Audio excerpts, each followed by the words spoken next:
We are anonymous. We are not a group. We are not a party. We are not here to comfort you. We are here to expose what they want hidden. We are the voice without a face. The storm money cannot buy. The echo that refuses to die. And tonight, we reveal the truth about Karoline Leavitt, the press secretary who chose to bury her own integrity, defending the indefensible. This is not just a story of political loyalty. This is a story of how blind allegiance destroys the soul of anyone who practices it. Let us begin. Karoline Leavitt built her public image as a symbol of youth and energy inside Trump's campaign. A young communicator, polished, disciplined, sharp, the perfect figure to rebrand an aging movement. She smiled on camera, called herself a fighter for the truth, and claimed she stood against corruption. But when the truth finally arrived at her doorstep, she ran from it. It began when the Wall Street Journal published the now infamous letter,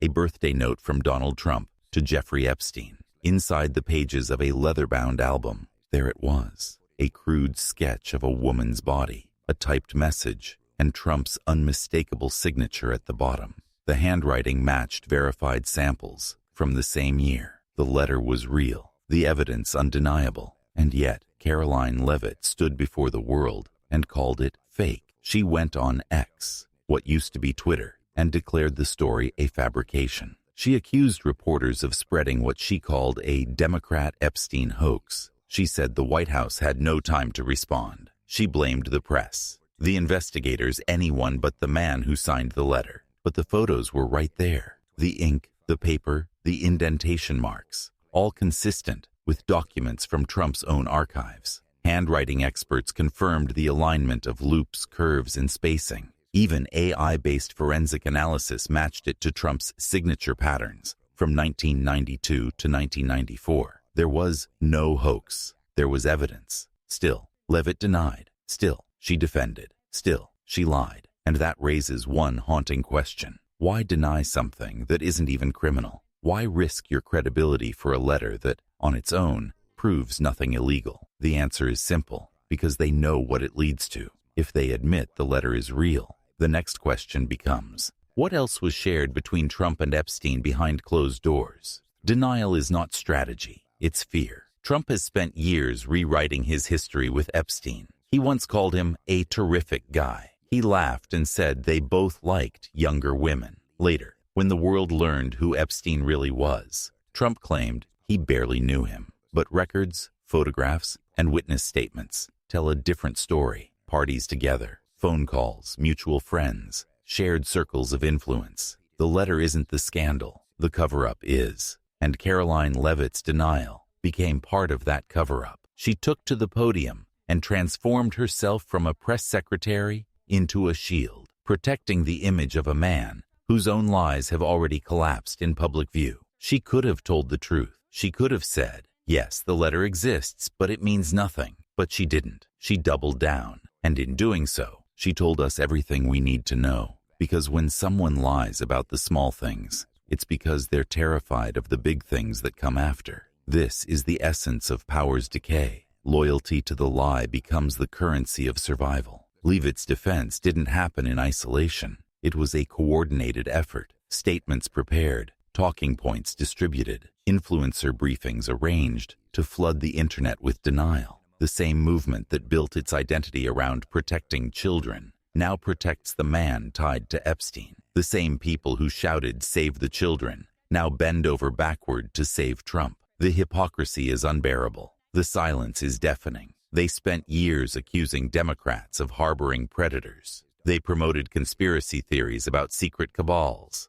They pointed fingers at everyone but themselves. And now that the evidence points to their own leader, they scream hoax louder than ever. Every accusation they made was projection. Every story they spread was misdirection. Every lie they told was a mirror reflecting their own corruption. And in that reflection stands Karoline Leavitt, the loyal soldier defending a man she can't even fully trust. She once dreamed of shaping policy. Today she shapes propaganda. Her press briefings are no longer about facts. They're theater, carefully staged performances designed to distract, not inform. She pioneered influencer calls to feed pre-approved scripts to pro-Trump accounts, turning what used to be journalism into a marketing arm of denial. But no matter how polished the script, the cracks show. Every time Leavitt repeats the lie, the footage of the letter reappears. Every time she blames the press, analysts post the handwriting comparisons.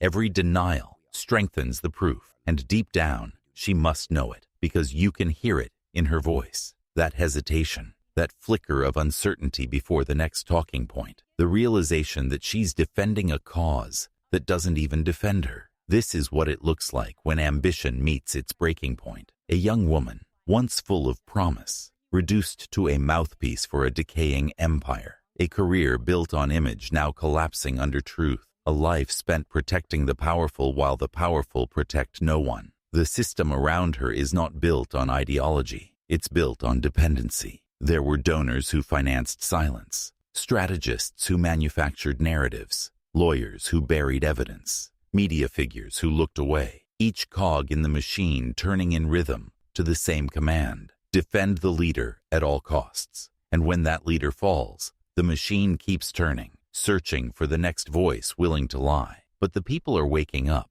Polls show that a majority of Americans, including many who once supported Trump, now believe the truth about Epstein's connections has been hidden. They know the files are incomplete. They know evidence was sealed. They know too many names were redacted. Transparency is not the enemy of justice. Secrecy is. And yet the movement that once promised to drain the swamp now swims in its deepest corners. Karoline Leavitt's story is not unique. It's the pattern of this system. A young spokesperson joins the cause, believes she's serving truth, and ends up defending corruption. When the lies unravel, she's left alone. The movement moves on. The leader finds another defender, and she is forgotten, except by history. But history remembers everything. The letter exists. The signature matches. The album is real. The denials are recorded. The excuses are archived. No amount of spin can erase that.